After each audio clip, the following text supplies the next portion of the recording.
gawai dengan segala menunya? Bentar lagi, Unyil mau kasih tahu tentang gawai. Jangan kemana-mana.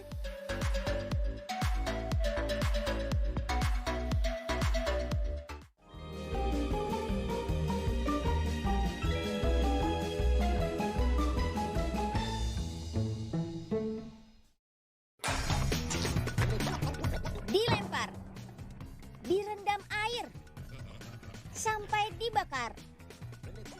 Gawai yang selalu kita jaga biar nggak rusak sengaja diuji secara ekstrim. Bukan main, uji banting dari ketinggian lantai 25. Atau yang lebih ekstrim lagi, dijatuhkan langsung dari atas helikopter setinggi 300 meter. Dari aksi pengujian ekstrim kayak gini, terlihat ketangguhan gawai yang beredar di pasaran saat ini. Apalagi setiap detik, setiap menit, kapan aja dan di mana aja, genggaman kita sulit lepas dari gawai.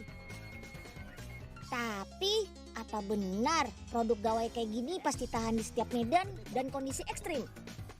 Ini cuma untuk kepentingan hiburan aja, jadi ada baiknya bijak menggunakan ponsel pintar. Semua produk gadget pasti sudah melalui beberapa tes sebelum dipasarkan. Kayak di salah satu pabrik perangkat tablet pintar buatan dalam negeri di kota Semarang, Jawa Tengah. Uji cabut pasang konektor kabel pengecasan yang sudah menggunakan tipe C ini. Dengan mesin plug live tester ini, pengujiannya gak cuma sekali 2 kali aja, tapi sampai 5.000 kali. Dilanjutkan sama pengujian drop test dengan mesin setinggi 20 cm. Dilakukan terus berulang sampai 5.000 kali juga.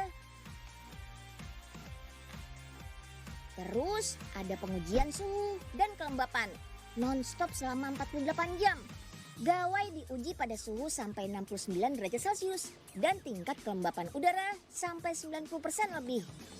Bisa kelihatan apakah produk tablet pintar tetap bisa difungsikan pada keadaan ekstrim sekalipun. Keren! Kak Tinggu kenapa? Kak Tinggu udah selesai kan ngotong gawangnya? Udah, Nyil. Terus kenapa ngasih nangis? Tuh lihat dong talenannya. Aduh, nah kok Kak Tinggu pakai tag sih? Iya, bisa aku lihat di sosmed orang motong pakai tape, ya udah aku tiruin. Aduh, aku bingung banget dah sama tingkahnya Kak Tinggu nih. Layar sentuh yang luas, daya tahan baterai yang lebih lama, dan bisa dipakai untuk berbagai aplikasi bersamaan alias multitasking. Banyak orang menyebutnya si komputer portable. Ini dia perangkat komputer tablet pintar alias tab. Bukan sembarang tab biasa loh. Bisa dipasang 2 kartu perdana langsung. Internetan kencang dengan kecepatan 4G. Harganya lumayan terjangkau untuk di kelasnya. Dan yang paling penting, tab ini asli dibuat oleh tangan-tangan anak bangsa. Buat masuk ke pabriknya nggak boleh sembarangan, ada aturannya. Protokol kesehatan sudah pasti dicek. Nggak lupa pakai pakaian khusus. Ini dia baju anti listrik statis. Dibuat untuk mengurangi aliran listrik yang ada pada tubuh manusia, supaya bisa menghindari kerusakan pada produk elektronik yang sedang dirakit. Kenalin nih, Ejen Unyil dari Semarang. Karisha bakal ngeliat langsung proses di pabriknya nih, come on! Di jalur produksi ini, proses perakitan dimulai dari memasang berbagai komponen. Seluruh komponen akan disambungkan satu persatu ke papan sirkuit ini, mulai dari kamera, tempat SIM card, kabel antena untuk sinyal GSM, Wi-Fi, dan GPS. Plus 4 buah speaker untuk menghasilkan suara yang lebih jelas dan menggelegar. Semua komponen kecil ditempel dan disatukan dengan kabel-kabel fleksibel. Biar bisa beroperasi, tab ini dilengkapi baterai sebesar 6200 mAh yang bisa tahan sampai 6 jam pemakaian.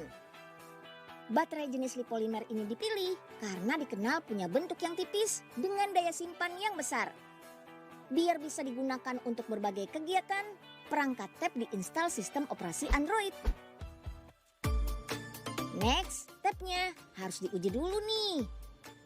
Uji kekuatan penangkapan sinyal untuk memastikan tidak ada masalah sinyal. Dan masih ada 33 fungsi yang perlu dicek bergantian. mulai dari fungsi layar, fungsi kamera, fungsi pengaturan, aktivasi SIM card dan kartu memori, dan masih banyak lagi.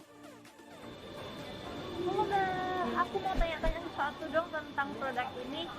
Sebelumnya ini lagi ngapain ya? Cek ampere. Cek Cek ampere itu cek arus listrik yang mau cas Ya. itu normal apa tidak. Nah, kalau di sini tidak normal, di bawah standar kita, jadi mungkin bisa lebih dari 2 jam. Kalau Setengah lebih jam. atau kurang dari itu berarti itu sudah tidak normal ya? Iya. Oh begitu.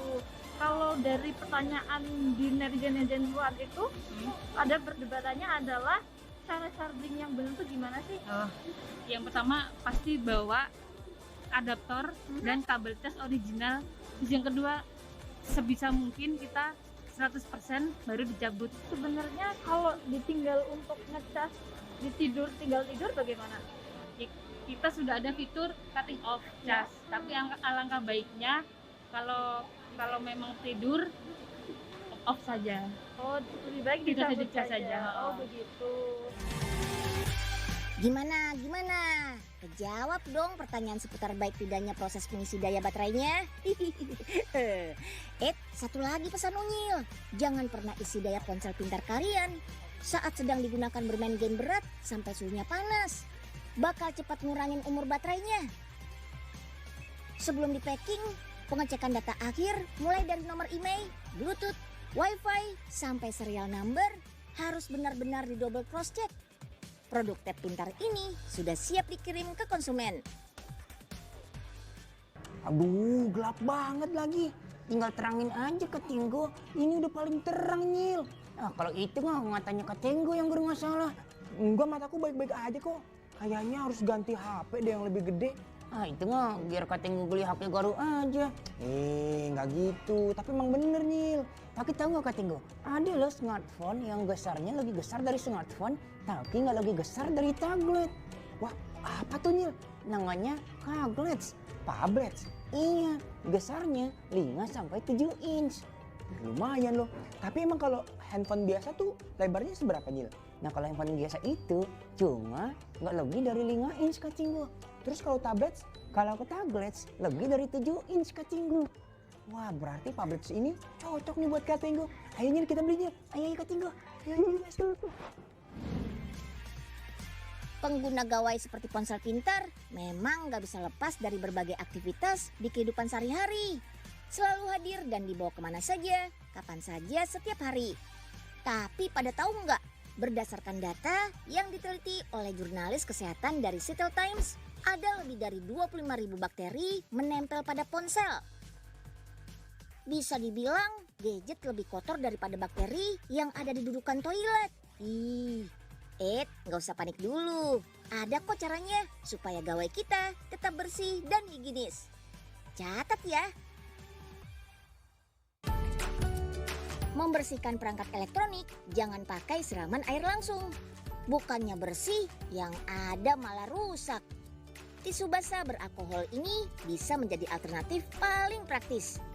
Dilap merata ke seluruh permukaan ponsel dan keringkan. Bisa juga dengan semprotan disinfektan yang mengandung alkohol.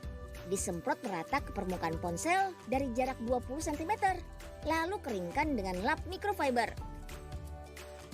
Untuk area sulit terjangkau, amannya bisa pakai cairan alkohol 70% bersama dengan cotton bud untuk membersihkan lubang speaker dan lubang charger. Alkohol mudah menguap sehingga tidak menyisakan reaksi berbahaya ke perangkat elektronik. Biar fungsi gawai makin maksimal, Unyil punya beberapa trik nih. Simak ya. Mau taruh ponsel di meja sambil nonton tapi baterai lowbat?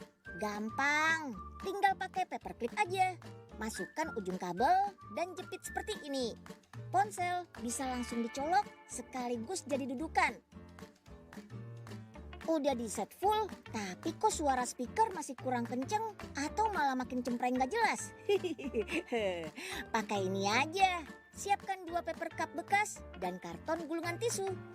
Lubangi karton gulungan tisu sesuai ukuran ponsel. Dan lubangi sisi paper cup seukuran lingkar gulungan tisunya.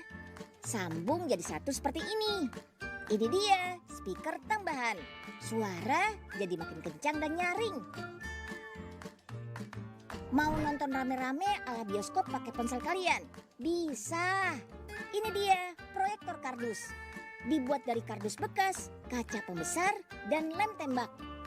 Lubangi kardus ukuran kaca pembesar, lalu tempel dengan lem. Letakkan ponsel di dalam kardus sambil layar menghadap ke arah kaca pembesar. Atur jarak fokus dengan menggeser-geser ponsel dengan kaca pembesar sampai hasilnya terlihat jelas. Biar mirip kayak bioskop, suasana ruangan dipastikan gelap total ya.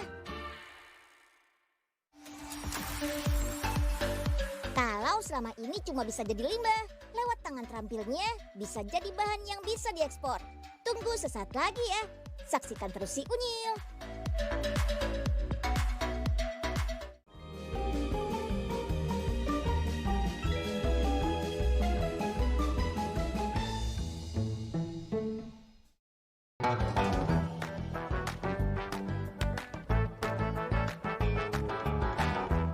Indonesia ekspor limbah ke luar negeri. Bukan sembarang limbah. Yang diekspor adalah limbah tongkol jagung. Masuk sebagai 10 besar penghasil jagung terbesar di dunia. Indonesia punya banyak tongkol jagung yang belum banyak dimanfaatkan. Meski hasilnya banyak, makan jagung buat konsumsi sehari-hari gak terlalu populer buat mayoritas orang Indonesia. Beberapa daerah di Indonesia, seperti di Madura, Nusa Tenggara Timur, dan Sulawesi, menjadikan jagung sebagai makanan pokok. Jagung pipil kayak gini jarang dijadikan makanan pokok. Lebih banyak digunakan untuk pakan ternak atau jadi bahan snack jagung.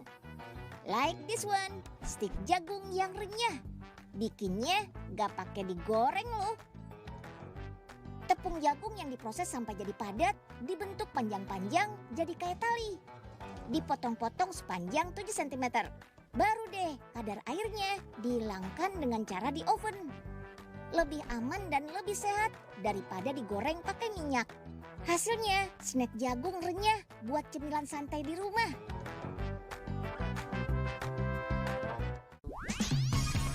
Jagung berkualitas dihasilkan dari bibit yang unggul. Di lahan pertanian biasanya ada 3 jenis jagung yang ditanam. Ada jagung manis untuk konsumsi, jagung untuk pakan ternak, dan jagung yang ditanam khusus untuk pembenihan. Jagung yang sudah dipanen langsung dikirim ke bagian sortir manual untuk dibersihkan. Next, jagung diarahkan ke pengeringan untuk mengurangi kadar air hingga 25%. Jagung yang sudah agak kering dipipil secara otomatis menggunakan alat pemipil. Ada loh Katenggo, limbah yang digunakan untuk jadi pakan ternak. Hah? Limbah organik ya Nyil ya? Betul Katenggo. Limbah organik macam apa tuh Nyil? Itu limbah organik yang terbuat dari makanan kebiasaan Katenggo waktu tahun baru. Tahun baru? Daging Nyil? Ih, jagung loh Katenggo. Oh iya, tapi kan sayang banget Nyil kalau jagung mending dijadiin jagung bakar atau jasuke. Itu kan kesukaan Katenggo banget. Nih, bukan bahan yang itunya Katenggo. Nah terus bagian apaannya Nyil? Bagian yang satu ini. Langsung aja kita lihat liputannya. Check it out. Produksi jagung pipil menghasilkan limbah berupa tongkol. Limbah kayak ginilah yang dimanfaatkan Kak Arif Asatar, warga Nganjuk, Jawa Timur untuk menghasilkan cuan. Masyarakat setempat menyebutnya janggal jagung. Di sini tongkol jagung diolah jadi serbuk untuk campuran pakan ternak. Digunakan sebagai pakan ternak karena mengandung protein tinggi yang baik untuk hewan ternak. Pengolahan limbah tongkol jagung hanya menggunakan teknologi sederhana loh. Tongkol jagung digiling menggunakan mesin crusher. Kapasitas mesin ini hingga 1 ton loh per jam. Wih, banyak ya.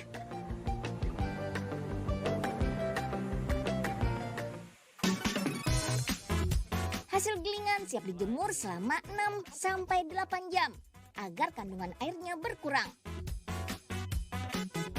Tongkol jagung kering dimasukkan ke dalam karung untuk selanjutnya dipres dan siap dikirim. Dalam sehari dibutuhkan sekitar 10 ton tongkol jagung untuk produksi. Biasanya limbah tongkol jagung ini diambil dari tempat produksi pemipilan jagung. Ada juga yang berasal dari petani dan warga sekitar. Hasilnya nggak kaleng-kaleng loh. Dari yang asalnya cuma limbah, berbuah jadi pundi-pundi rupiah. Bahkan omsetnya mencapai ratusan juta rupiah per bulan. Janggal jagung milik Kak Arif ini pemasarannya nggak cuma di Indonesia saja loh. Sudah diekspor hingga ke negeri Sakura Jepang dan negeri ginseng Korea.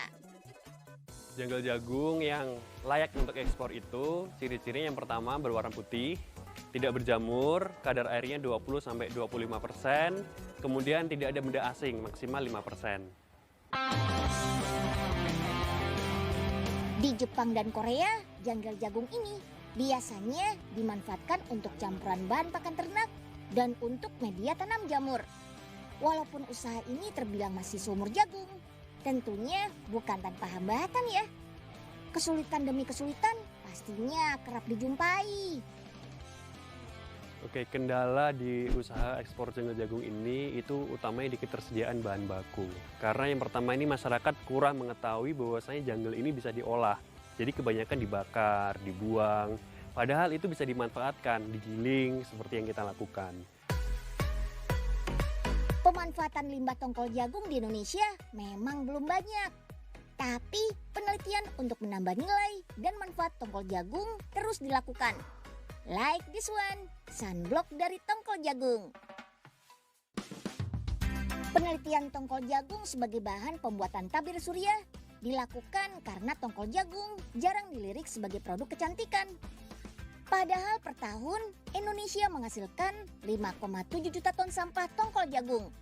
Tongkol jagung merupakan senyawa yang bersifat antioksidan, sehingga bisa melindungi kulit dari paparan sinar matahari. Ekstrak tongkol jagung dibentuk jadi gel dan dikemas dalam botol. Jadi deh, gel tabir surya ini sudah diuji dengan alat khusus. Hasilnya, gel ini mengandung SPF tinggi, sampai angka 20. Tabir surya dengan angka 20 SPF mampu melindungi kulit dari sinar ultraviolet selama 5 jam.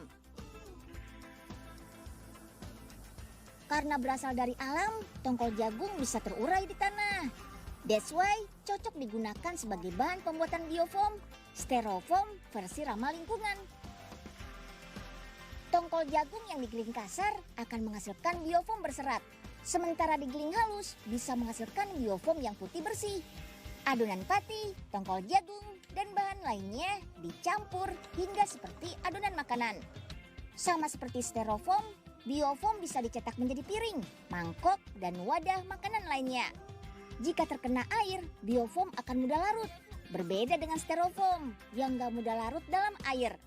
Kalau keinget jagung, jadi kepikiran sama popcorn yang di bioskop itu loh Nyil, yang baunya semerbak. Makanya nih Kak Tenggo langsung beli popcornnya.